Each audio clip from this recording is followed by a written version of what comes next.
Welcome back to the homestead, everybody. It is hot out here.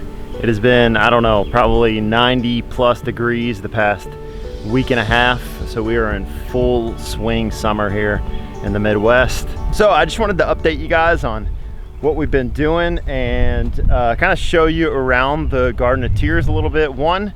And then two, I want to teach you a special little simple trick that we use to trellis our tomatoes, which I'm super excited about. So as you can see, we've added to our array of raised beds. If you haven't seen our video on how to create these raised beds, I'll leave it in the link below in the description. You can check that out. They're super easy to build for right under or right around $100. So we hugelcultured these beds. If you don't know anything about hugelculture, again, I'll leave a link in the description below. You can check that out as well. It's a special method of gardening that came out of Germany, where you bury logs, sticks, branches, all that good stuff, and leaves and different organic material, and over time it breaks down and produces a nice soil. So we're happy with where we're at now. It took some getting used to. We've never grown in raised beds before, and so this was a foreign experience, especially for me. You know, we market gardened a number of years ago, so growing directly in the soil, and we've always had good luck with that, but we wanted to switch things up and we wanted to turn this into a cool little garden area. If you don't know anything about what we're doing with the Garden of Tears, I'll leave a link in the description below. You can check that out as well. But that's why we're doing all these raised beds. This is what we got going on. I'll take you for a little rundown here. And my wife does this often on our Instagram page. She'll take you guys through garden tours. You can check out our Instagram page. It's at Goshen Farming Gardens. So hop over there and follow us. So we grew, this was kind of like our cold crop bed. We grew lettuces, and we have cilantro, and we had some kale in this bed. No, actually we have our kale over here. Carrots in this bed, and then obviously our cilantro has gone to seed and flower, coriander. So we're letting these flower up so that we can get beneficial insects like these little guys right in front of my finger. One crucial thing about these raised beds is they do need a covering, especially with the soil that we got from our local organic soil supplier. It had a lot of sand in it, and sand heats up. And so one thing that we found was, I came out here the other day, and our flower bed that we have down on the end here, I stuck my fingers in the soil where the mulch was. It's probably about, I don't know, 75 degrees. And then I stuck my fingers in the soil on the area that we didn't have mulch in, and it was probably 100 degrees. And so you have to keep a covering on these raised beds. That's what we found. Anyway, a lot of this cold crop is we're starting to rip it out. So we got kale, some Swiss chard, some other things. It's looking nice. And our beets are ready for harvest, and then we have our cucumbers starting to grow up the trellis. We did these U-shaped trellises to kind of get a cool effect as these cucumbers go up and over the trellis area. And then we have our broccoli, which some of it got harvested and torn out already. Our cabbage, which hopefully doesn't bolt on us before we get a head on it. And some of the other things like Brussels sprouts here. That's, as you can see, getting some aphid or bug damage on it. And then down here we got our potatoes in this bed, and they got some viruses, but they're starting to recover and do a little bit better. Sweet potatoes, here, I'll walk down here with you. Sweet potatoes in this bed, they're starting to vine out, and we're gonna end up doing cattle panels this way so they can trellis over the sides here. And then here's the beans on this end. So these ones did really well. They're starting to take off and climb up our trellis on the back end. So that's the goal. We want our beans to trellis all the way up that end right there.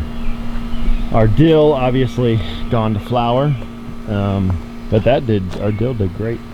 And then this is gonna eventually be our flower bed or pollinator bed, which we ended up setting too low into the ground here, as you can see.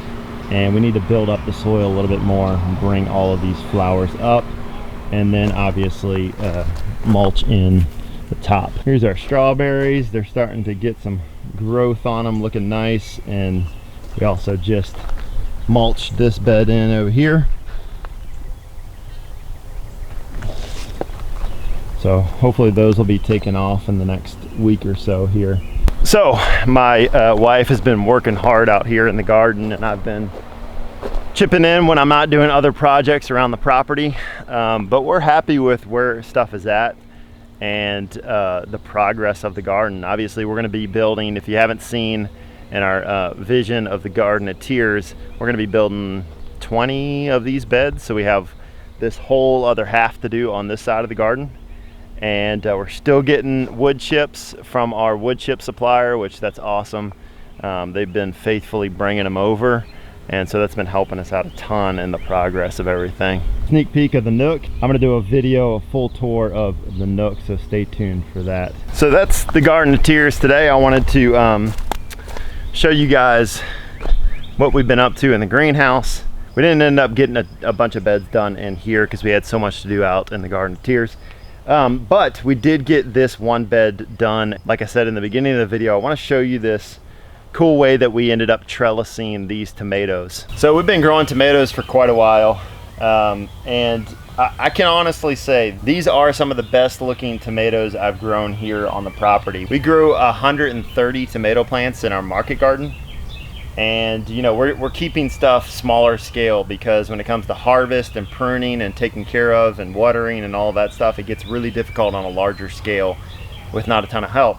So I promised my wife that I would keep some of these things smaller than I usually do. So this is our pepper and tomato bed, and we were wondering how we were going to trellis this in the greenhouse. Now I'm going to show you how we do it in the greenhouse, but this applies across the board. You know, I have trusses up here in the top of the greenhouse that I'm tied onto with the twine here, but you can use whatever you got. You can take 2 T-posts and run a string across the top of the T-post and come down off the T-post.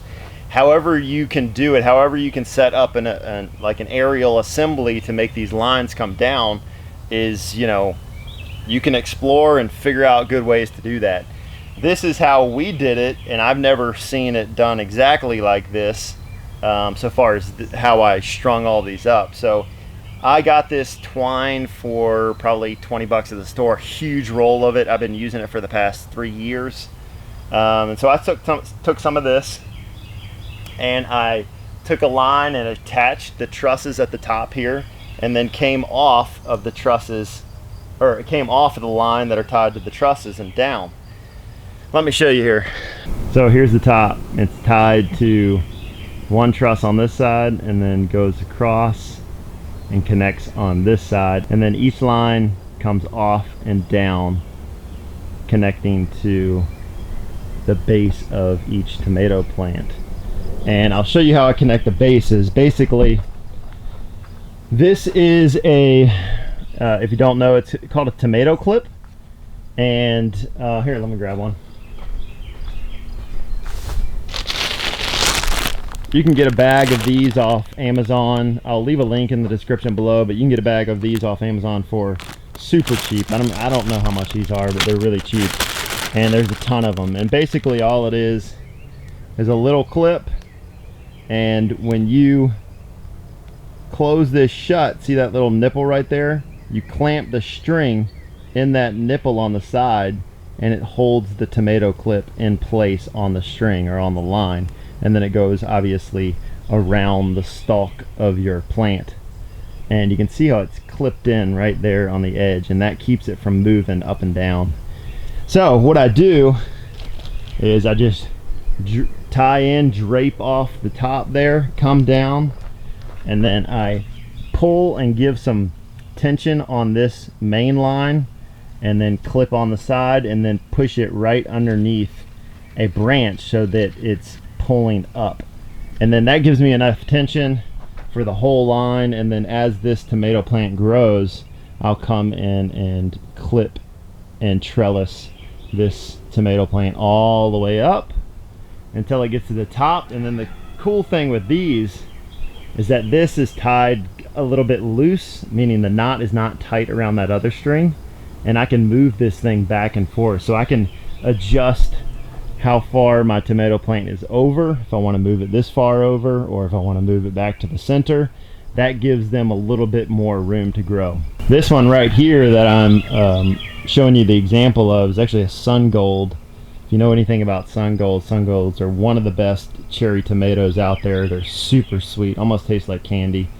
And this thing has just got such a huge stalk on it, and it looks beautiful, absolutely beautiful. And then over here we have a German Johnson, and this one has a decently big tomato on it, if you can see in there. Nice looking tomato in there. So that's how we did all of our tomatoes. And you know, like I said, I've been growing tomatoes for many years, and this is by far my favorite trellising method. I absolutely love it. If you have the ability to grow in a greenhouse, if you have a greenhouse out there and you're watching this, I mean, this is a cheap method. Super simple. I'm sure there's many other ways to do this, many other videos out there on how to do this. I wanted to share it with you guys because I'm so pumped about how cheap this is and how easy it is and how versatile it is to move the plants around. And anyway, I'm obviously, as you can tell, I'm stoked that we came and stumbled upon this method. I don't know if y'all have seen a lot of the animal yard over here and the happenings that we've been doing on this side of the property. But obviously we installed a fence. We got a fence line coming down this way. It goes all the way to our other fence line down there. And then we have a gate here, and Fern and Otis are obviously constantly waiting for us. Can I get in here, Fern, please? Thank you. Thank you. Appreciate it. Hey! What's up, Fawn? What's up, you old pig? Hey, what's up, you old pig? What's up, you old pig? How Odie? Here's Odie. He's growing up a little bit. Thank you, Fern. And then Fern is a hoss now. Look how big she is. I don't know. She probably weighs 85 pounds, something like that. And Odie is turning out to be a handsome little feller. Hey, Odie. How you doing, bud? Funny. Where's your funny? Where's your funny? He's a good pig. He's a good pig. They got their wallow hole going over here. We fill this pool up every single day. Wash it out, fill it up. It gets dumped right there every day. And drains down that way. But they got their wallow hole going. They love it. Well, so we got the fence over here, and then we took our electric fencing, we stretched it from one side of the property to the other. And now we have 300 feet of electric fencing on this side, so that's our dangerous side. That's where the woods are, that's where the predators come from, so we put it on that side. So now the chickens and the pigs have this whole area to pasture, and it's absolutely the best decision I've made on this property, because there's no more of this mess where they just get in one confined position. They can only move in one certain location, and they just end up tearing it up the ground. This way they have so much space they can't do much damage at all to it. So anyway, they've loved it, we've loved it. It's a perfect scenario for all of us. Fern's giving herself a scratch. Give it a scratch. Give it a scratch here, Fern.